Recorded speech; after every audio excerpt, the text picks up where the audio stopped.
Rowdy baby சூர்யாவோட பிரச்சனை நம்ம எல்லாருக்குமே தெரியும். இதுல ரவுடி பேபி சூர்யா என்னென்ன காரியம் பண்ணாங்க, அதுக்கு திருச்சி சாதனா என்ன போய் போலீஸ்ல கேஸ் கொடுத்தாங்க, இது போன்ற பல வீடியோக்கள் நம்மளே நம்ம சேனல்ல போட்டிருந்தோம்.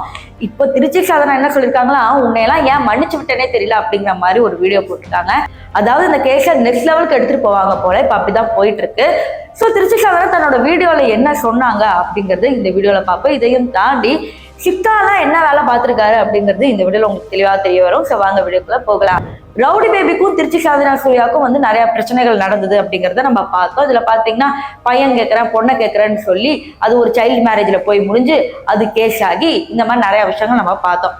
இப்போ அதுக்கப்புறம் பாத்தீங்கன்னா சூர்யா அவர்கள் தனியா சாரி கேட்டு இந்த மாதிரி நான் தெரியாம பண்ணிட்டேன், காலில் விழுந்து கும்பிட்டேன், நான் முருகர்கிட்ட வேண்டினேன் அப்படின்னு பல கதைகள் சொன்னாங்க. அது எல்லாமே பார்த்தோம். அதுக்கப்புறம் இந்த பிரச்சனை முடிஞ்சிருச்சுன்னு பார்த்தா அங்கதான் ட்விஸ்டே. திருச்சி சாதனா என்ன வீடியோ போட்டிருந்தாங்கன்னா, எனக்கு ஒரு பெரிய படத்துல பெரிய சான்ஸ் கிடைச்சிருந்தது, அந்த படத்துல நான் ஒரு இம்பார்ட்டன்ட் ரோல்ல இருந்தேன், இந்த பிரச்சனைனால நான் போலீஸ் கேஸ் அப்படி இப்படி அலைஞ்சனால இந்த சான்ஸ் எனக்கு போயிடுச்சு அப்படிங்கிற மாதிரி சொன்னோன்னே எல்லாருக்குமே ஒரு பயங்கரமான ஷாக்கு. எனக்கு திருச்சி சாதனாக்கு பெரிய படத்துல சான்ஸ் கிடைச்சதா அப்படிங்கிற மாதிரி.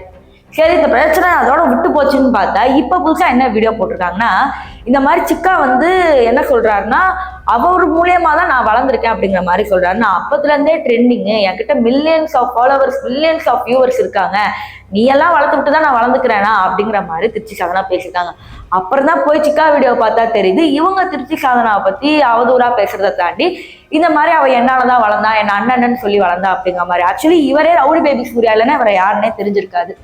ஸோ ஒரு ஃபேமிலி கண்டென்ட்டை எடுத்துட்டு வரணும்னு சொல்லி அதுக்கு தனியா ஒரு வியூவர்ஸ், அதன் மூலமா இவருக்கு ஒரு 1 lakh ஃபாலோவர்ஸ் அப்படின்னு கூட சொல்லலாம். அப்படி வச்சுதான் இத்தனை வீடியோ அவர் யூஸே வாங்கிட்டு இருக்காரு. இதற்கு இடையில பாத்தீங்கன்னா அப்பப்போ யூடியூபர்ஸ் வேற சண்டைக்கு அடிக்கடி அழைச்சிட்டு சண்டை போடுறது, அப்புறம் ஃப்ரெண்ட்ஸ் ஆகிக்கிறது, அப்புறம் பல தனியார் சேனல்ஸை போய் ஒன்னா இன்டர்வியூ கொடுக்குறது. ஸோ இது ஒரு சகஜமான ஒரு விஷயமாவே போச்சு. ஆனா இதையும் நம்பி ஆடியன்ஸும் பாக்குறாங்க அப்படிங்கிறது சிரிப்புத்தனமாவும் இருக்கு.